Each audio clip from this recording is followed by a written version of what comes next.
Mi familia olvidó comprar mi billete para la boda de mi hermano en París. Fui el único que se quedó atrás. En lugar de discutir, guardé silencio y simplemente desaparecí de sus vidas durante 5 años. Mi nombre es Sofía Castillo.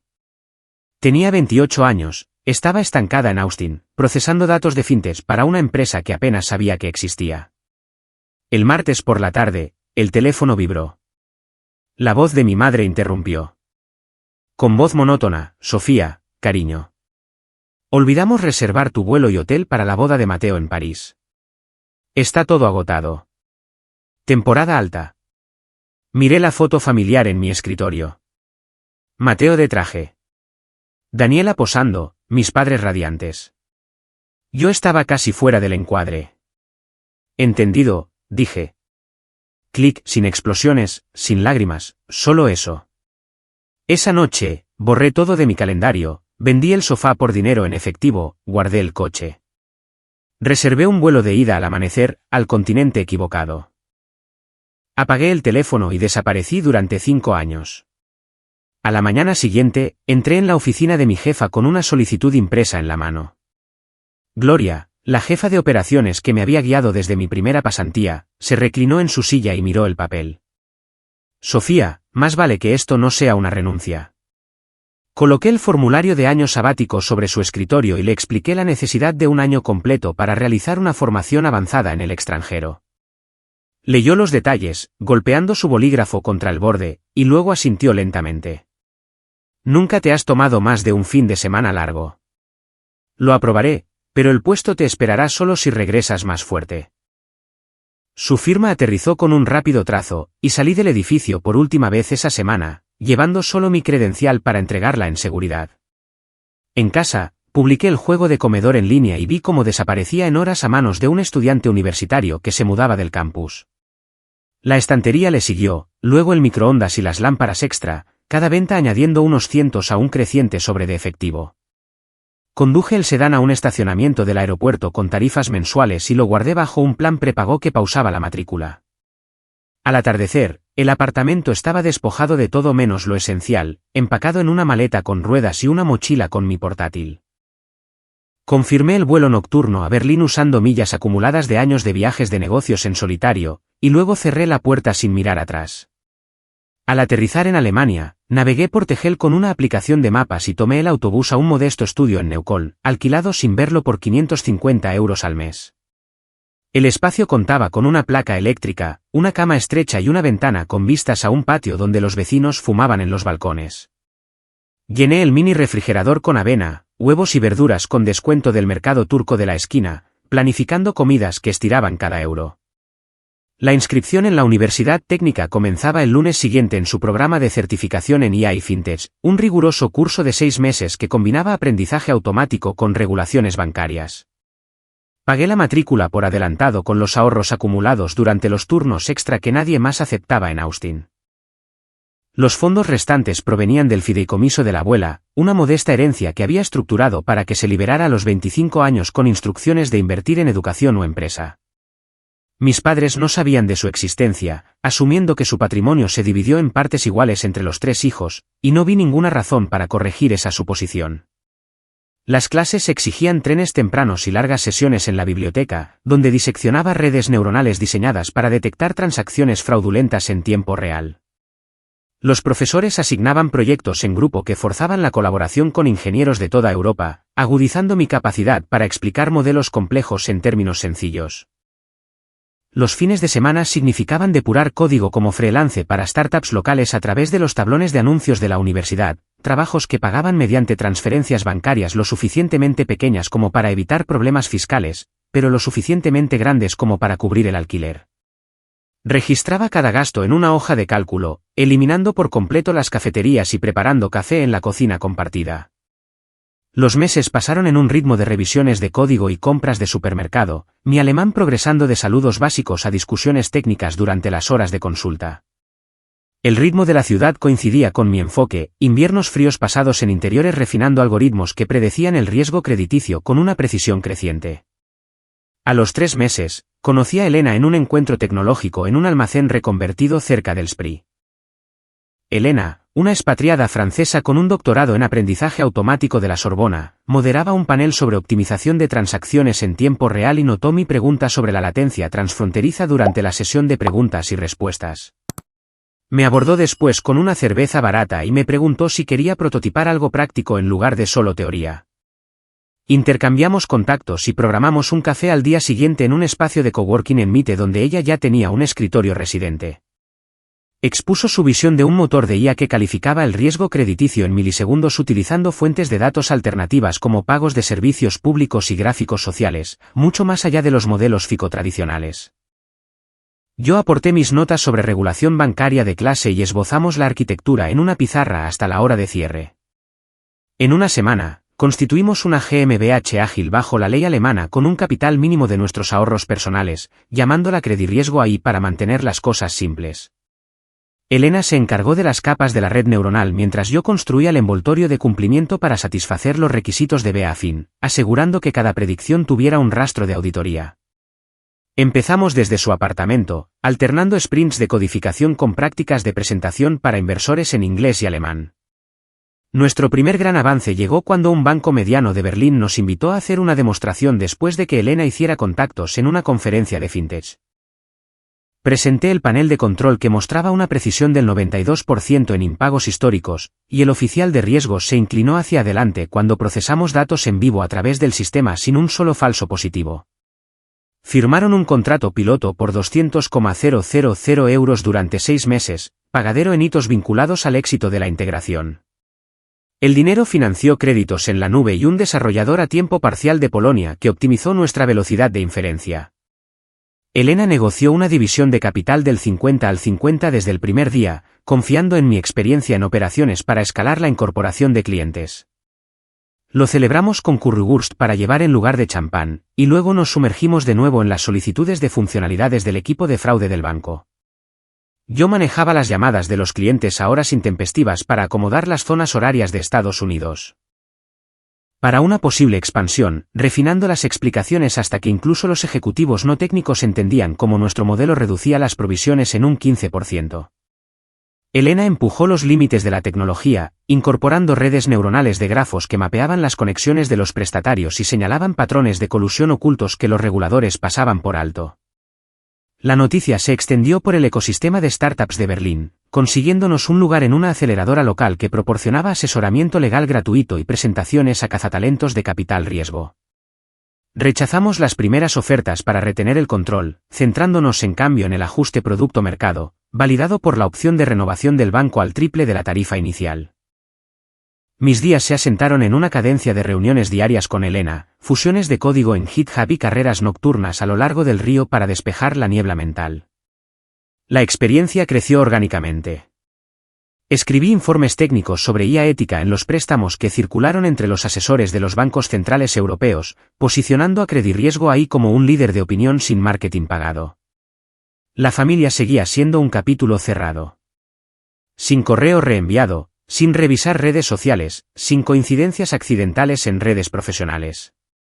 Elena preguntó una vez sobre los contactos de emergencia para el formulario de seguro de la empresa, y puse a un abogado de Berlín en su lugar, terminando la conversación allí. El pago del último hito del banco se liquidó justo cuando preparábamos la versión 2 con soporte multidivisa, abriendo puertas a instituciones escandinavas ávidas de herramientas similares. Elena y yo planeamos la expansión en un tablero de Notion compartido, priorizando los ingresos sobre el rápido aumento de personal para evitar la dilución. Segundo año. Un correo electrónico de Victoria me hizo detenerme a mitad de la lectura. Victoria, la directora de ingresos de Nexus AI en Nueva York, había seguido mis informes técnicos y menciones en la aceleradora, ofreciéndome el puesto de vicepresidenta de FinTech Global con un paquete que duplicaba mis ganancias en Berlín e incluía acciones que se consolidarían en 4 años.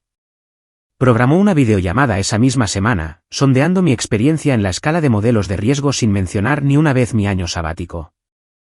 Negocié entrevistas remotas desde un escritorio alquilado en Kreuzberg, presentando estudios de caso sobre integraciones bancarias europeas que se alineaban perfectamente con la expansión de Nexus en pasarelas de pago. Victoria contraatacó con apoyo para la reubicación y un bono de firma, cerrando el trato después de que exigía autoridad total sobre las hojas de ruta de productos para análisis de crédito. La mudanza fue rápida. Subarrendé el estudio de Berlín, envié 2 cajas de ropa y servidores, y aterricé en un apartamento corporativo en Midtown Manhattan con vistas al Hudson que se sentían ganadas en lugar de regaladas. Nexus ocupaba 3 pisos en una torre de WeWork, llena de ingenieros que debatían sobre microservicios con café frío. Mi primer trimestre se centró en auditar el código heredado y formar un equipo ágil de científicos de datos reclutados de la competencia. Victoria me presentó en la reunión general como la experta que ganaría los contratos empresariales, estableciendo altas expectativas desde el primer día. Tracé una estrategia de solicitud de propuestas dirigida a los bancos de Fortune 500 insatisfechos con los sistemas de puntuación obsoletos. El gran avance llegó a través de un prestamista multinacional con sede en Chicago que buscaba IA para suscribir préstamos para pequeñas empresas en 50 estados. Lideré la presentación en su sala de juntas, demostrando aprobaciones en tiempo real que reducían el tiempo de procesamiento en un 70% mientras se mantenía el cumplimiento normativo. El contrato se cerró en $3 millones anuales, renovables con cláusulas de rendimiento que favorecían la escalabilidad. Las noticias viajaron rápidamente en los círculos de la industria. Mi antiguo empleador en Austin, que todavía luchaba con una infraestructura obsoleta, perdió la misma licitación y vio cómo su cartera de proyectos se agotaba a medida que los clientes migraban a las soluciones de Nexus. Se filtraron memorandos internos sobre recortes presupuestarios de emergencia y lanzamientos de productos retrasados, señalando el comienzo de una espiral descendente que los analistas predijeron que erosionaría el 20% de la cuota de mercado en 18 meses. Victoria recompensó la victoria con una mayor autoridad presupuestaria y un asiento en el comité ejecutivo, donde influye en la congelación de contrataciones en los rivales ofreciendo salarios premium a sus mejores talentos. Las acciones de Nexus subieron en las llamadas de resultados, citando el nuevo flujo de ingresos que validaba mi manual de integración. La vida en Nueva York se asentó en mañanas tempranas en el gimnasio de la oficina, seguidas de sesiones de estrategia en salas con paredes de cristal con vistas a Times Square. Amueblé el apartamento de forma minimalista con artículos de las rebajas de West ELM, cocinando comidas sencillas entre semana y explorando los mercados de Brooklyn los fines de semana sin publicar una sola foto en línea. Las redes profesionales crecieron a través de conferencias magistrales donde compartía métricas de éxito anónimas, atrayendo a cazatalentos que me hacían ofertas competidoras. Las decliné cortésmente. Victoria me enseñó a equilibrar la agresión y la sostenibilidad, recordándome que el crecimiento sostenido superaba siempre a los trimestres llamativos. La firma de Austin anunció despidos que afectaron a 200 empleados, incluyendo departamentos enteros con los que una vez colaboré de forma remota. Las publicaciones del sector publicaron artículos sobre su incapacidad para innovar, contrastando fuertemente con los estudios de caso de Nexus que presentaban mis marcos de trabajo. Leí los informes mientras tomaba café, sin sentir nostalgia, solo la confirmación de que la distancia había afilado mi ventaja. Las operaciones diarias exigían coordinación entre zonas horarias con socios europeos y proveedores asiáticos, perfeccionando habilidades en negociación diplomática que se traducían directamente en influencia en la sala de juntas. Victoria delegó la responsabilidad del estado de pérdidas y ganancias, P&L, de la división de FinTech, confiando en mis pronósticos para guiar las actualizaciones a los inversores.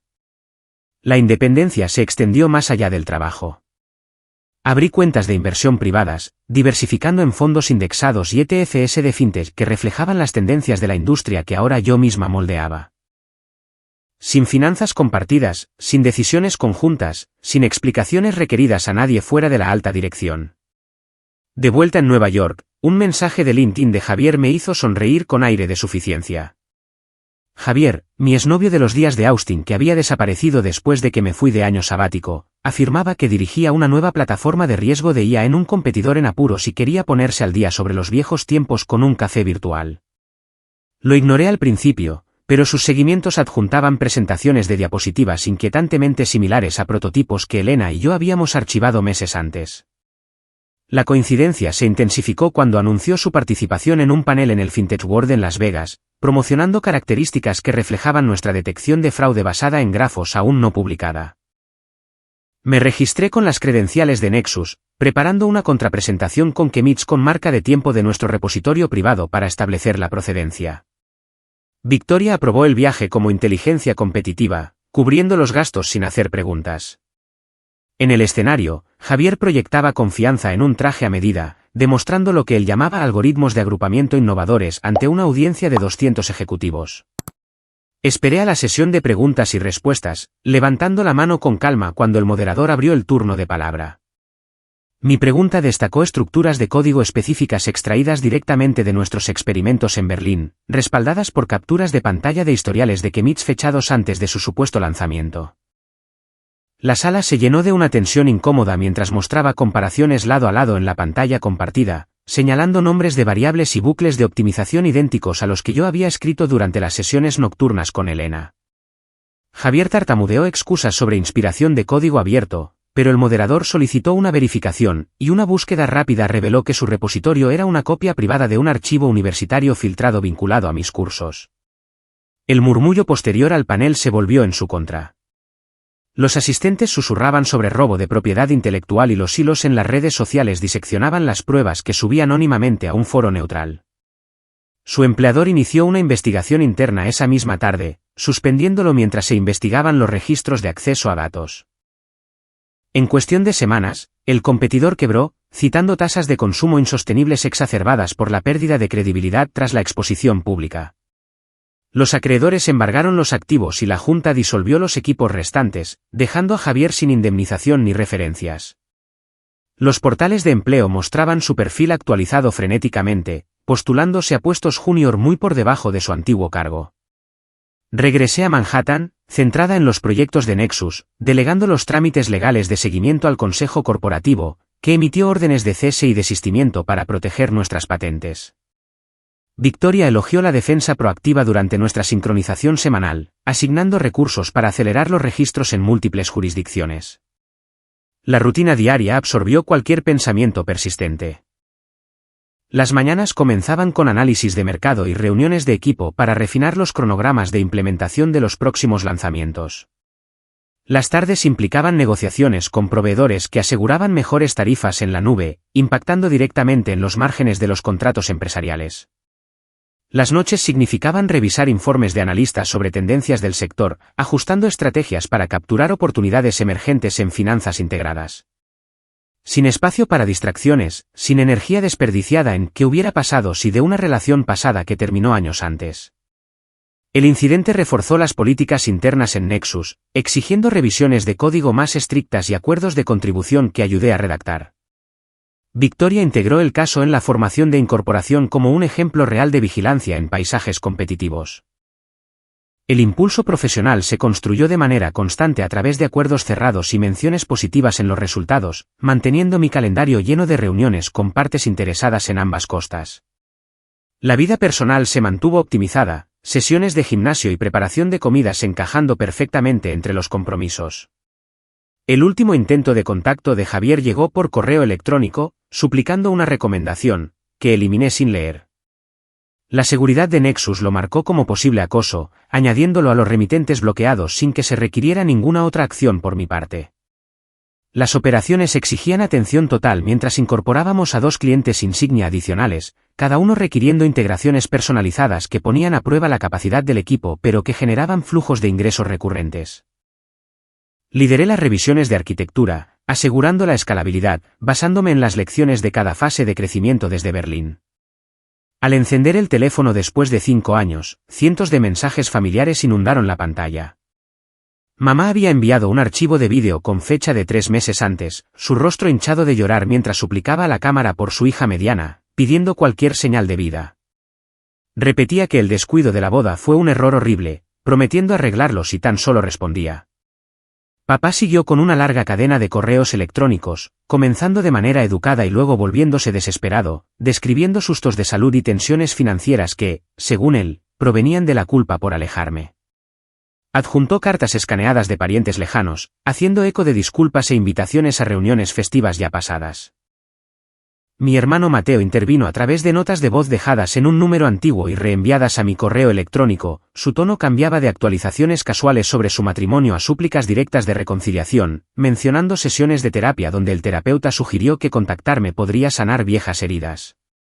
Ofreció volar a cualquier lugar por su cuenta para hablar un fin de semana, sin condiciones.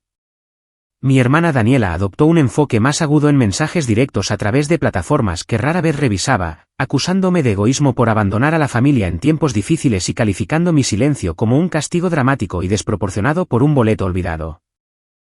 Compartió capturas de pantalla de publicaciones sociales que retrataban un vínculo fraternal perfecto que nunca existió, exigiéndome que me explicara públicamente para limpiar su imagen. Leí todo de una sentada en la encimera de la cocina, sorbiendo té mientras las notificaciones seguían sonando. Mamá escaló a mensajes grupales, incluyendo a primos que compartían fotos de la infancia con leyendas sobre el tiempo perdido. Papá reenvió extractos bancarios que mostraban transferencias a investigadores privados que no rastrearon nada más allá de mi salida de Austin. Mateo propuso videollamadas programadas en torno a mis supuestas horas de trabajo, adivinando zonas horarias y enviando invitaciones de calendario que se rechazaban automáticamente. Daniela me etiquetó en historias cuestionando por qué los profesionales exitosos abandonan sus raíces, obteniendo me gusta de simpatía de contactos mutuos que había silenciado años atrás. El volumen alcanzó su punto máximo en lo que habría sido el cumpleaños de la abuela, con esfuerzos coordinados que incluyeron entregas de flores a la antigua dirección y tarjetas reenviadas por la oficina de correos. Cada intento llevaba la misma expectativa subyacente, que el perdón esperaba solo de mi parte. Redacté una única respuesta dirigida al hilo grupal, manteniéndola en menos de 20 palabras. Estoy bien, viviendo bien. Por favor, dejen de contactarme. Enviado desde una cuenta nueva con las confirmaciones de lectura desactivadas. Luego, archivé la conversación.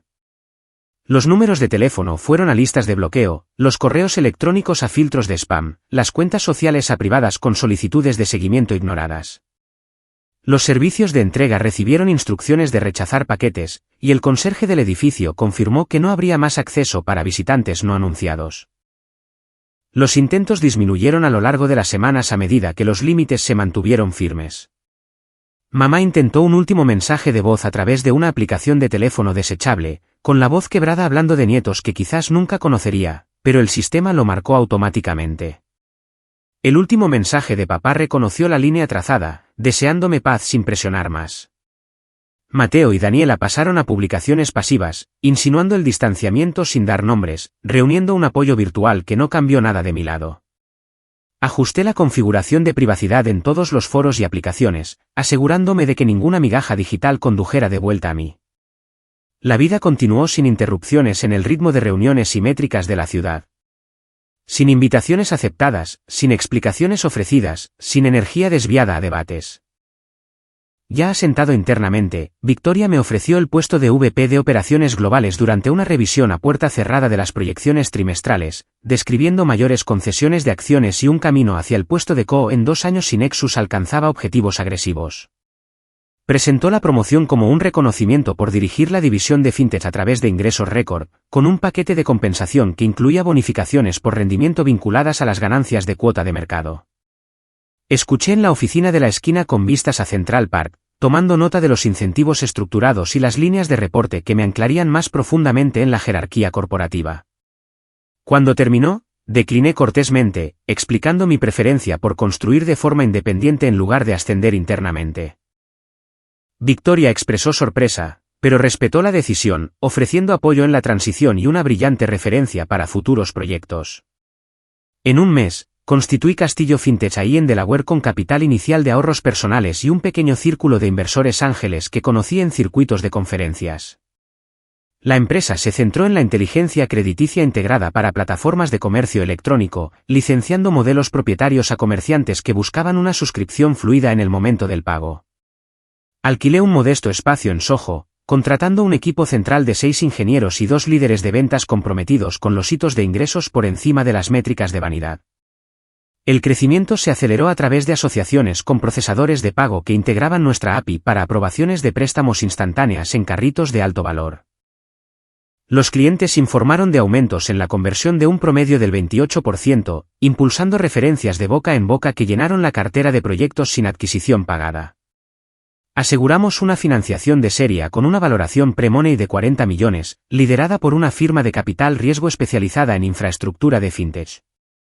Las operaciones se escalaron metódicamente con procesos de prueba automatizados y cumplimiento SOC 2 incorporado desde el primer día, evitando los escollos que hundieron a competidores anteriores. Yo me encargué de la visión del producto mientras delegaba las finanzas a un CFO reclutado de un banco de inversión de primer nivel, asegurando tablas de capitalización limpias e informes transparentes para las rondas institucionales. Para el tercer año, Castillo Fintech AI solicitó su salida a bolsa en el Nasdaq bajo el ticker CFAI, con un precio de $27 por acción para recaudar 250 millones para la expansión global. La oferta valoró la empresa en $1,000 millones post-money, con periodos de bloqueo que protegían a los primeros patrocinadores y opciones para empleados que se consolidaban en calendarios acelerados. El día del toque de campana contó con una delegación reducida en el parqué, sin fanfarrias más allá de las fotos requeridas. Los archivos públicos revelaron una rentabilidad sostenida y una retención de clientes superior al 95%, atrayendo una cobertura de analistas que proyectaba el dominio del mercado en préstamos integrados en 5 años. Las acciones abrieron con fuerza y subieron de manera constante gracias a resultados que superaban las expectativas, recompensando a los pacientes con rendimientos compuestos para todas las partes interesadas. Mientras tanto, las ondas de decisiones pasadas surgieron indirectamente. Mateo enfrentó un proceso de divorcio cuando su cónyuge citó deudas insuperables por negocios inmobiliarios fallidos financiados durante los picos del mercado, liquidando activos conjuntos para cubrir las llamadas de margen que aniquilaron los ahorros para la jubilación. Los documentos judiciales enumeraron el estrés financiero irreconciliable como motivo, finalizando la separación sin disputas por pensión alimenticia. Daniela vio cómo sus asociaciones con influencers se evaporaban a medida que las marcas cambiaban sus presupuestos a nano-creadores auténticos, dejándola con impuestos impagados sobre inventario regalado y un apartamento alquilado en Miami que ya no podía permitirse. La declaración de quiebra bajo el capítulo 7 liquidó las deudas no garantizadas pero borró sus líneas de crédito, forzándola a volver a trabajos de marketing de nivel inicial en los suburbios de Illinois. El empleador original de Austin aceptó una adquisición a precio de saldo por parte de un conglomerado de capital privado especializado en activos tecnológicos en dificultades, valorado en centavos de dólar en comparación con las estimaciones máximas. El personal superviviente recibió bonos de retención condicionados a la migración a la pila tecnológica heredada del comprador, poniendo fin efectivamente a la marca que una vez conocí. No monitoreé nada de esto directamente. Todos los canales permanecieron cortados, números bloqueados, perfiles ocultos, contactos mutuos instruidos para respetar la privacidad. El asesor legal se encargó de las órdenes de cese y desistimiento para cualquier contacto indirecto que intentara aprovechar mi nombre en negociaciones de acuerdos o giros mediáticos. Las reuniones de la Junta consumían mi ancho de banda junto con las presentaciones regulatorias y la adquisición de talento para las oficinas internacionales en Londres y Singapur. Las inversiones personales se diversificaron en fideicomisos de inversión inmobiliaria y bonos municipales, construyendo riqueza independiente de las narrativas o expectativas familiares. La lección se cristalizó con cada hito: no esperes a que tu familia se acuerde de ti, crea valor en tus propios términos.